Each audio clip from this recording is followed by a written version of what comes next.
and DEA for inviting me to speak this evening. My absolute apologies that I'm no longer able to attend in person as planned, but I'm recording this message from the beautiful lands of the Wurundjeri people here in Naarm, Melbourne, and I will be flying over to Boorloo, Perth, as you're all listening to this message. Before I begin, I want to acknowledge the traditional custodians of the land on which you are meeting right across Australia and pay my respects to elders past and present.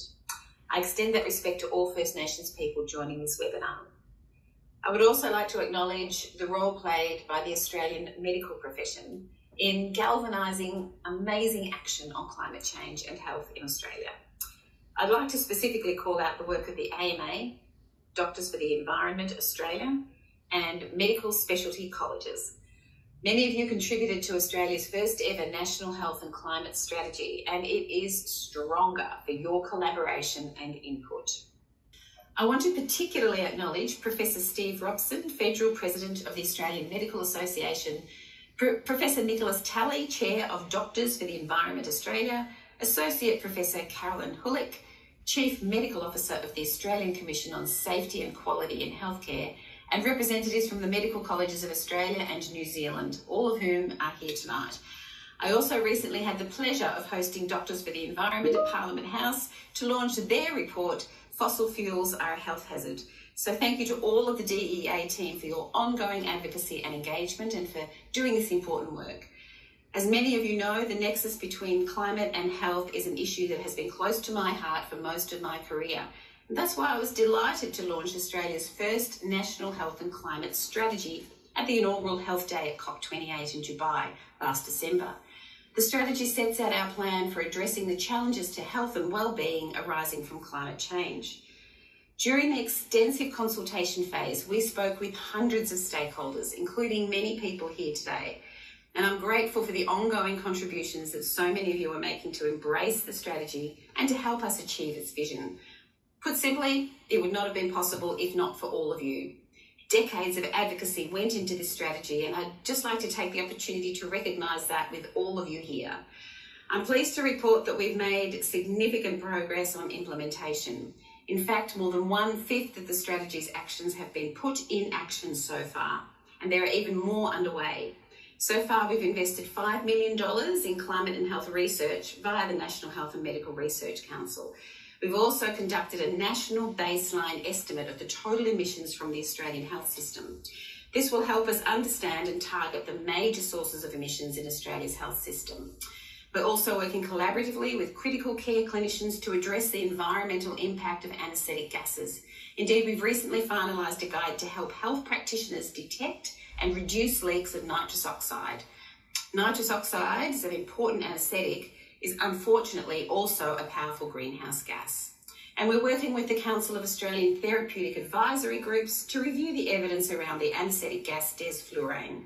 It has a relatively high environmental impact and it's expensive. Importantly, it has clinical equivalent alternatives. In cooperation with our state and territory colleagues, we're reviewing whether there is a case for desflurane to be delisted from public hospital formularies. In exciting news, I established a climate and health expert advisory group to ensure we can continue to build on and implement this work. We are also working hard to decarbonise the health system by reducing emissions through our supply chains. Supply chain emissions account for approximately 70% of the Australian health system carbon footprint. Health supply chains are global, so our efforts to decarbonise also need to be global. And this is why the Labor government was excited to join an international collaboration to accelerate the decarbonisation of healthcare supply chains.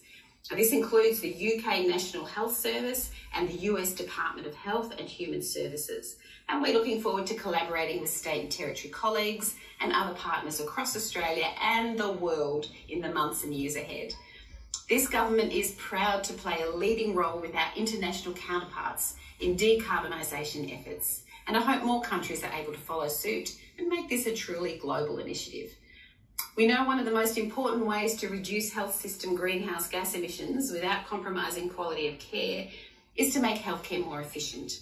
We have a vision for a health system with less overdiagnosis and overtreatment, fewer unnecessary imaging and pathology tests, fewer episodes of adverse events such as medication errors and hospital-acquired infections, which adds significantly to the demand on hospitals. Achieving this will be a win-win for patients and the planet, and it means lower emissions, lower costs, and better patient experiences. To help achieve this vision, we were very pleased to host, in partnership with our colleagues at the Australian Commission on Safety and Quality in Healthcare, a multi-college roundtable on climate change and health in June this year. All 15 Australian and New Zealand medical colleges were represented at the roundtable, and all agreed to continue working together towards a climate-resilient, high-quality, low-emission health system for Australia. I thank the colleges for their participation and enthusiasm. You all have an important role to play, and we need your help to achieve a high-quality, net-zero, climate-resilient health system. It's through your important work on education, training and quality improvement for Australia's medical workforce that will put us on track to address health and the challenges of climate change. On top of this progress on climate and health is Labor's commitment to phasing out fossil fuels. We cannot draw out our reliance on fossil fuels any longer than is necessary. Our future lies in renewables, and our future health depends on it. That's why Labor has committed to 82% renewables by 2030. To achieve this goal, we're investing $22.7 billion to become a renewable energy superpower and grow clean industries like critical minerals, renewable hydrogen and clean energy manufacturing. This is a once-in-a-generation investment from the Albanese Labor government that is going to make such a huge impact. Our investment in renewables and green energy is setting us up as a nation for new jobs, clean air, a secure energy supply and a healthy country.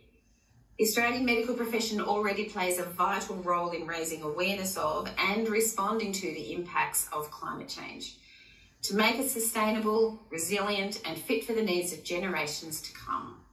Thank you for your action and advocacy. The progress we have made in this space not only needs you, but it's because of you.